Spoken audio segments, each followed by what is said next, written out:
Idi Amin Dada was one of the most ruthless leaders Uganda ever had reigned. Idi, otherwise known as His Excellency, President for Life, Field Marshal Al-Hajj, Dr. Idi Amin, VC, DSO, MC, Lord of all the beasts of the earth and fishes of the sea, and conqueror of the British Empire in Africa in general, and Uganda in particular, was perhaps one of the craziest leaders Uganda will ever see gain power. Idi was born in Kokobo, West Nile Province, which is now present-day Uganda, in 1925. This area is rather small and has several African tribes within it. Some would say that Amin gained power in a rather corrupt way. He seized power in a military coup, taking away power from previous Prime Minister Milton Obote.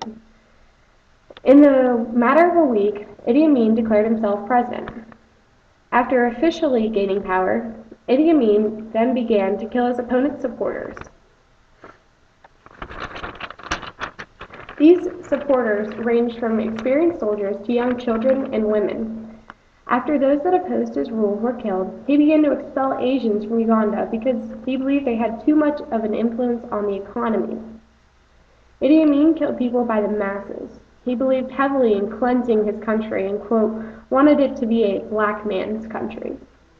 It is estimated that 300,000 to 500,000 people were killed during his reign. Idi Amin made it a point to publicize the executions, basically to use those executed as an example.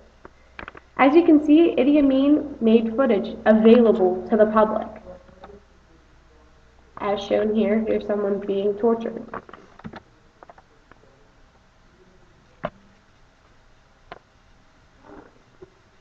In an interview, Idi Amin was asked if he had ever eaten human flesh, which would have been the flesh of those that he executed.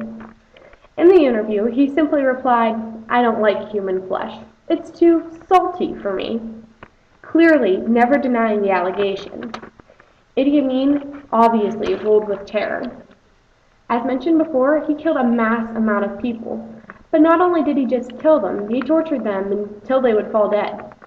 There are reports that Idi Amin would command officers to, quote, give the VIP treatment, which was actually code for a death after extreme torture.